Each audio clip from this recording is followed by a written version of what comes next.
जब भारत स्वतंत्र हुआ तब अनेक वीरों ने अपनी जान की परवाह किए बिना देश की रक्षा में अपना योगदान दिया। इनमें से कुछ चेहरे अब तक बेनाम रहे, जैसे नौशेरा के बाल सैनिक।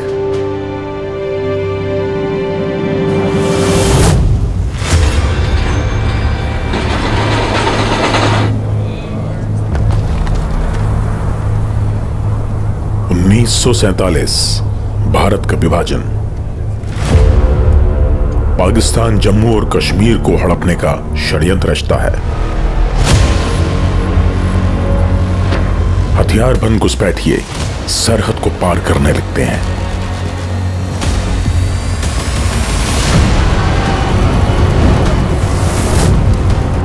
इस बीच महाराज हरि सिंह भारत से संधि कर लेते हैं और सैन्य सहायता मांगते हैं।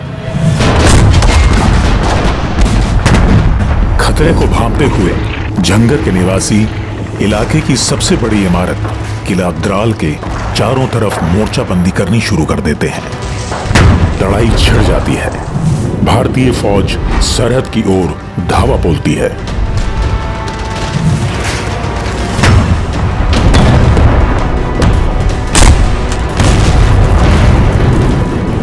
जनवरी 1948 में ब्रिगेडियर उस्मान के नेतृत्व में 50 पैरा ब्रिगेड को नौशेरा की हिफाजत का जिम्मा दिया गया।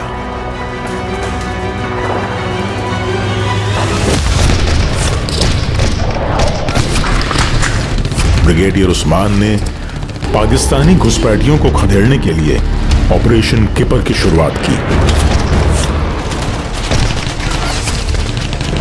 लेकिन इलाका था ज्यादा और फौज की संख्या थी कम, इसलिए सैनिकों को काफी फासले में तैनात करना पड़ रहा था, जिससे संकट की घड़ी में संपर्क बनाने में मुश्किलें पैदा हो रही थीं।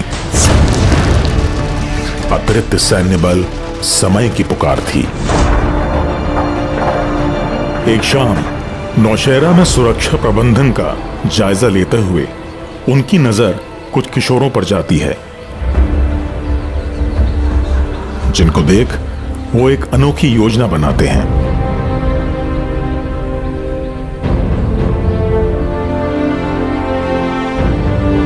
उस्मान साहब ने फिर हम लोगों को कुछ भाषण दिया, समझाया, बातचीत किया हमारे साथ कि हम अभी ऐसा है कि हमारे पास और सैनिकों की ज़रूरत है, तो आप में से जो वॉलंटियर होना चाहते हैं देश की रक्षा के लिए, वो 15 से ऊपर और 5 क्लास मिनिमम होना चाहिए। तो जो इसके लिए तैयार हैं, वॉलंटियर हैं, वो अपने हाथ खड़े करो। हम लोगों ने दूसरे दिन ज्वाइन कर लिया। उसके भेज में इन्होंने कुछ बेसिक ट्रेनिंग 3 हफ्ते तक हम लोगों को चलाया, बताया। ब्रिगेडियर उस्मान ने इन किशोर बालकों को भर्ती किया और इस तरह बाल सेना का गठन हुआ। प्रशिक्षण के बाद उन्हें हर कार्य की तरह इस्तेमाल किया जाने लगा। उन्होंने इलाके की डाक सेवा का भार संभाल लिया। ये बच्चे अपनी जान की परवाह किए बिना फौज की दुश्मनों से सटी चौकी पर भी डाक पहुंचाई। हम इतनी उम्र से हमको इतना जोश था कि हम बोलते थे हम आगे जाएंगे, पीछे नहीं हटेंगे। हमको गोली तो कोई मालूम ही नहीं होता था क्या चीज़ है। हम उनके साथ होकर मोर्चा भी खुदाते थे और आगे डाक वगैरह देते थे और राशन पानी भी जिधर ज़रूरत हो पोस्टों पर पहुँचाते थे। जहाँ जहाँ यूनिट डिप्लॉय होती थी, जंगल हो या प्लेन हो या कोई नाले का किनारा हो, जहाँ वो जवान होते थे वहाँ जाना पड़ता था। रात को भी चलते थे, दिन को भी चलते थे और छुप छुप कर रात को तो अंधेरे में हम पोस्टों पर जाकर उनको खाना वगैरह भी पहुँचाते थे।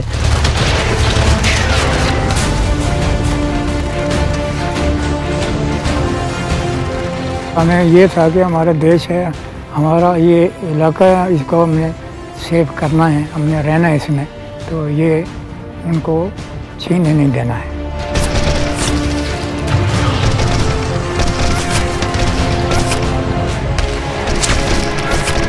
जीत के बाद जीत, झंगर पर तिरंगा फिर फैलाया।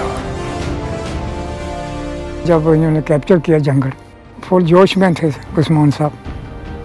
ही was trying to get another area from Pakistan. फिर ये निकले कि हम कांटेक्ट करें एयरफोर्स से, तो ये टारगेट को डिस्ट्रॉय करेंगे हाथी को। तो वहाँ जब ये आ रहे थे, पहाड़ के ऊपर से ये गोला आकर स्ट्राइक हुआ है। दुश्मन का एक गोला गिरता है और ये महानायक वीर गति को प्राप्त होता है। वो तो शहीद हो गए। बाल सैनिक अपने सेनापति को खो देते हैं। भारतीय सेना का एक विशाल स्तंभ गिर जाता है।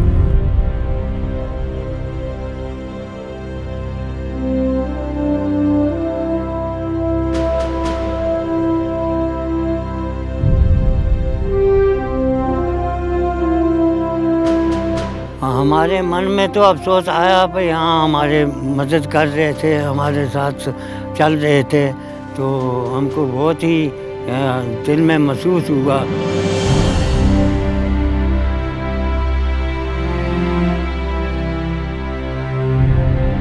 कि जितना इन्होंने हमारे साथ वो किया है, इसमें शायद दूसरा कोई ना कर पाए।